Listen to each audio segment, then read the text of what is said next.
Tere head vaatajad, mina olen Nele ja te vaatate saadet Pealkirja taga, kus võtame kokku lõppeval nädalal enim kõneainet pakkunud uudisteemad.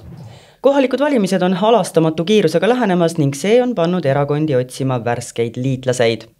Vähemalt pealinnas on jõujooned nihkunud ning valitsevale koalitsioonile tundub, et üks partneritest on olnud truudusetu.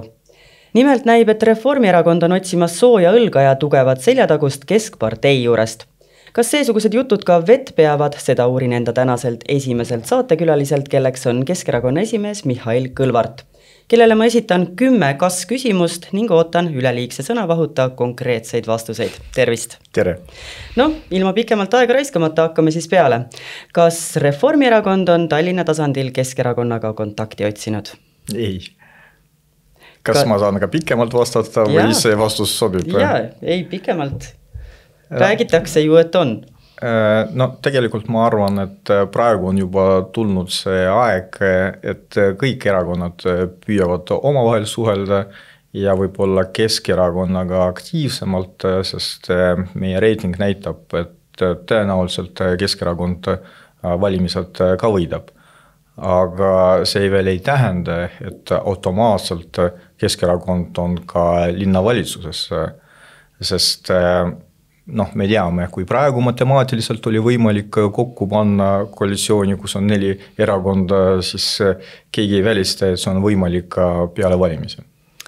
Kas teile on pakutud hüvesid ja üritatud sõlmida kokkuleppeid, et kindlustada endale Keskerakonna näol tugev liitlane mõne teise erakonna poolt? Mida see peaks tähendama? 4 kuu pärast on valimised, et inimesed otsustavad, keda nad siis päriselt usaldavad ja kel tekib üldse võimalus koalitsioonist rääkida. Meie eesmärk on valimised võita ja võita sellisel viisil, et ei juhtuks jälle, et meil linnavalitsuses istub 4 erakonda, omavahel koostööd ei ole, sisulist tööd ei ole, on ainult poliitiline kommunikatsioon ja loosungid. Et meie eesmärk, ma isegi ütleks, et see on meie kohustus, et sellist olukorda ei juhtuks. Kas Keskerakonna ja Reformierakonna võimuliit oleks Tallinnale parem lahendus kui hetkel võimul olev koalitsioon? Ma arvan, et koalitsioon, kus oleks Keskerakond, oleks igal juhul parem lahendus kui praegune koalitsioon. Kas Tallinna linnapea troonist ilmajäämine haavas teie ego? Ei. Kas Keskerakonna samm nõuda Jüri Rataselt inkasso kaudu välja tasumata jäänud liikmemaksu tuleneb erakonna nappidest finantsvahenditest või kättemaksust? See ei ole kättemaks. See on sõnum sealhulgas ka erakonna sisse. Et erakond tegeleb erakonna finantsasjadega, et meil on ülevaade olemas, mis toimub praegu ja mis on toimunud varem.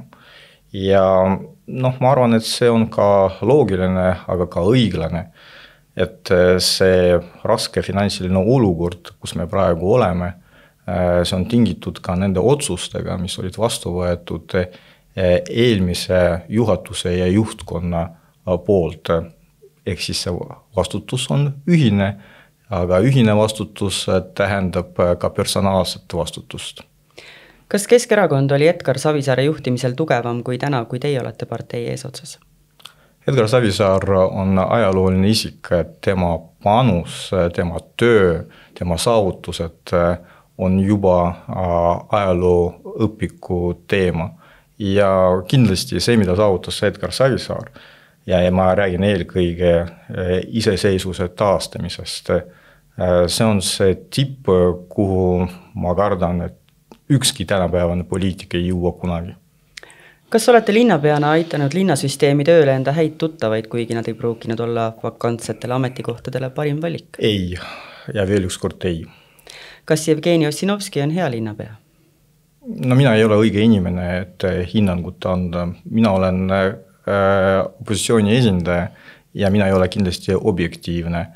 Ma arvan, et hinnangu annavad ikkagi valijad ja see võimalus tekib juba 4 kuu pärast. Kas võitlusest Chuck Norrisega jääks peale Mihhail Kõlvart? Võib-olla see ei oleks õiglane võitlus, tegemist on juba veteraniga. Kas Eesti ja Venemaa suhted võiksid teie hinnangul kunagi normaliseeruda ja on see võimalik ajal, mil Vladimir Putin on riigi eesotsas? no ma ei tea, kui kaua Vladimir Putin kavatseb veel valitseda, kui veel 100 aastat, siis teoreetiliselt võib olla, aga no lähiaastatel see ei ole võimalik. Mihhail Kõlvart, ma tänan teid nende vastuste eest. Meie aga läheme nüüd pildiga Tallinna tänavatele ning otsime vastust küsimusele, kas inimesed pöörduvad terviserikkega pigem perearsti poole või hoopis EMO-sse.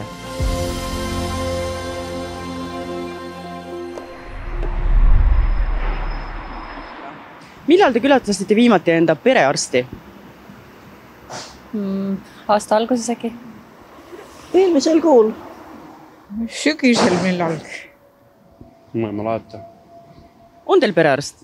No on küll, jah. Päris ammu mingi aasta tagasi äkki. Ei ole üldse käinud. Aga mis põhjusel? Olegi vaja. Tervis on nii hea? No. Mul ei ole siin perearsti, ma asun Soomes Turgus. Eelmine aasta. Kui lihtne on perearsti juurde aega üldse saada? Väga lihtne, helistasin ja sain. Nii et teil on head suhted? Väga head suhted. Paar nädalat tagasi vist oli. On teil lihtne tema juurde pääseda? Terviti. Kuidas te tavaliselt enda perearstile aja saate? Kas helistate või mõnda teist kanalit pidi? Ma helistan, siin mingi ringtelefon on, kus ma pean pool tundi, enne kui selle numbri kätte saan, sealt õenumbri ja see väga raske on. No enne tuleb ikkagi rääkida pereõega või tegelikult on see nüüd infolaud. Seal on mingi kõnekeskus, kes võtab kõne ja tema nagu otsustab selle üle, kes saab ja kes ei saa arstile. Ja tema jaoks on väga oluline, et mis need põhjused on. Ei, no siis ma lihtsalt helistan ja räägin sellega ja kõik. Üldiselt ikka telefonid, siis on kõige lihtsam. Õnnestub tabada kergesti? Kätte saan küll, aga kuna perearst on linnast väljas, siis endal on raske kohale saada. Ma ei oska öelda. On teil üldse perearst? Vist. Kindel ei ole? No vist on. Kui oleks vaja, siis vist läheks, ma ei tea. Aga kuhu teie pöördute siis, kui on häda käes ja tervis vajab turgutamist? EMO-sse. Nii et perearstist puudust ei tunne? Ei. Olen tavaliselt helistanud pereõele ja siis sealt juba läheb edasi. Nii et haiguse korral pigem perearst, mitte EMO? Ja kindlasti. No see oleneb kindlasti sellest, mis vajab lahendamist, mis mure. Et päris iga asjaga sinna EMO-sse ei lähe. Senimaani on ikkagi perearst olnud esimene valik, et ei ole olnud tarvis EMO-sse nagu täitsa minna. Perearsti juurde, aga EMO-sse lähen siis, kui muu ei aita enam. Jaa, perearsti juurde ikka.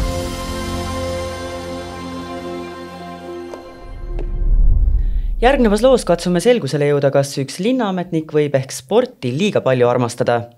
Nimelt Õhtulehe ajakirjanikud tutvusid dokumentidega, millest nähtus, et staažikas Tallinna abilinnapea Kalle Klandorf pani Tallinna maksumaksja kulul püsti skeemi, kus tema juhitud korvpalliklubi mängijad said palka linna eelarvest.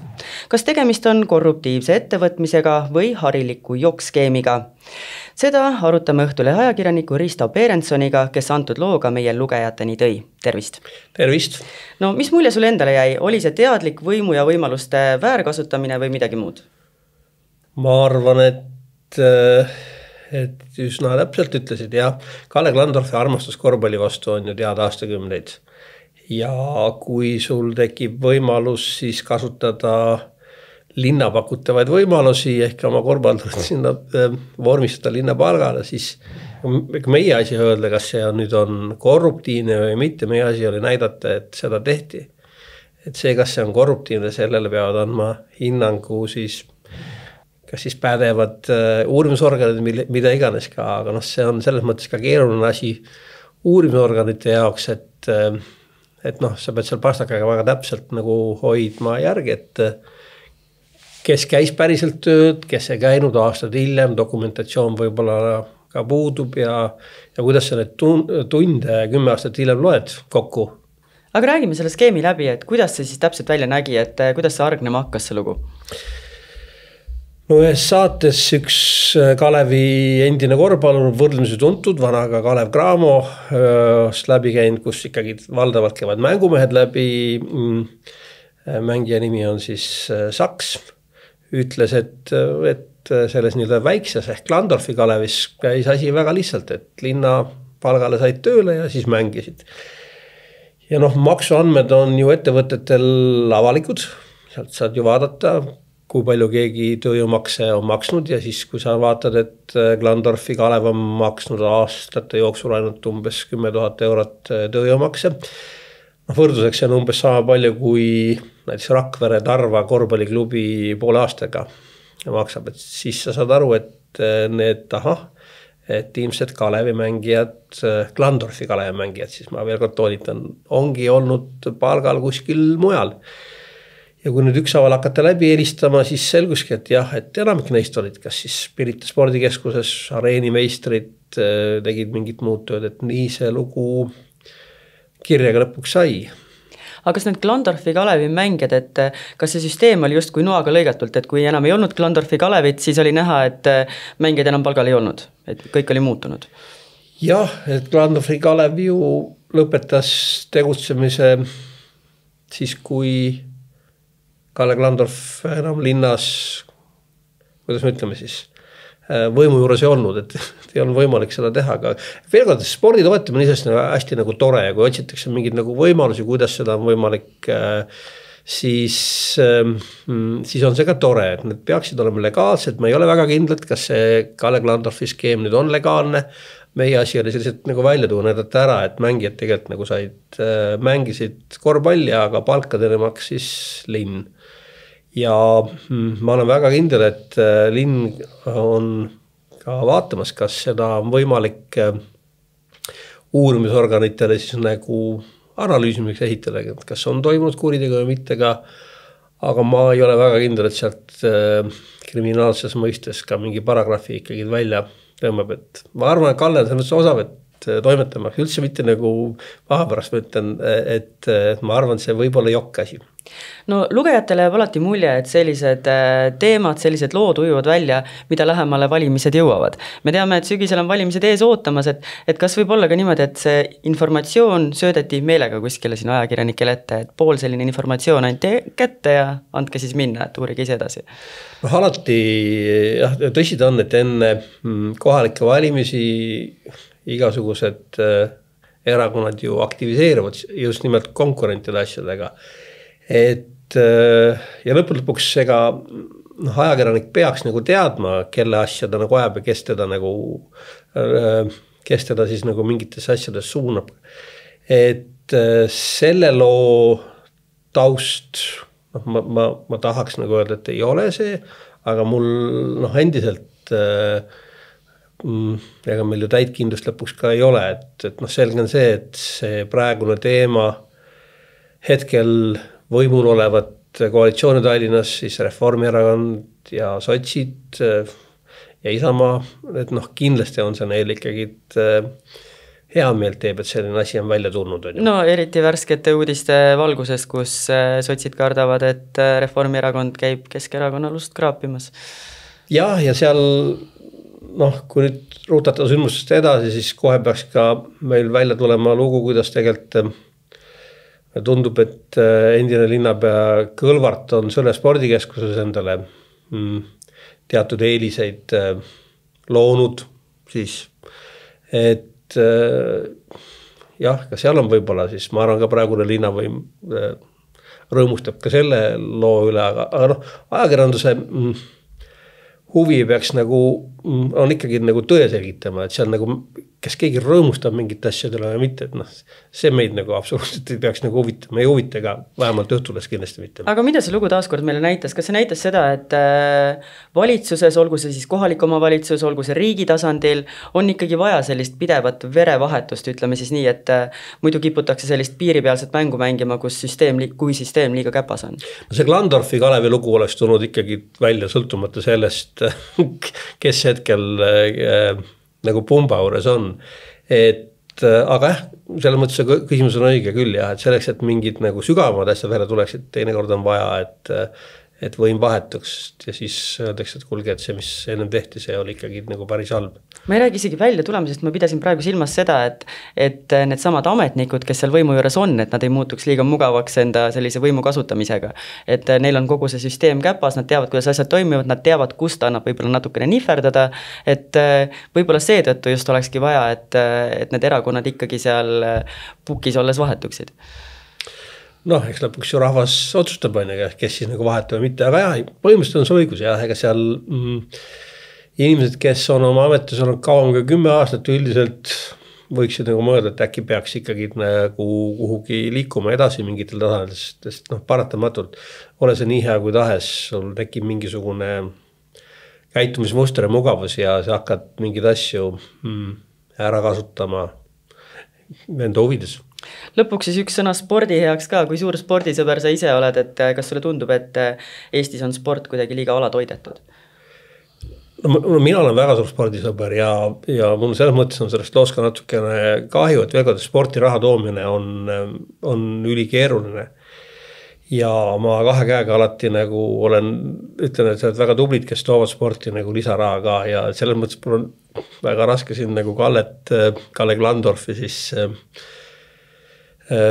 nagu väga tõsiselt kritiseerida, aga paraku nagu see lugu on selline, et me võime olla nii suured spordisõbrad, kui tahame ja korvpallisõbrad, aga ajakirjandus ei saa sellist lugude puhul vaikida, et see, mis nagu Klandorfi Kalev puhul tehti, et see on nüüd nagu klaar ja läheme eluga edasi. Et rahal ja rahal on vahe. Jah. Risto Berendson, ma tänan selle kommentaari eest ja ma tänan ka teid, head vaatajad, et olite meiega. Kohtume taas juba järgmisel reedel saates Pealkirja taga.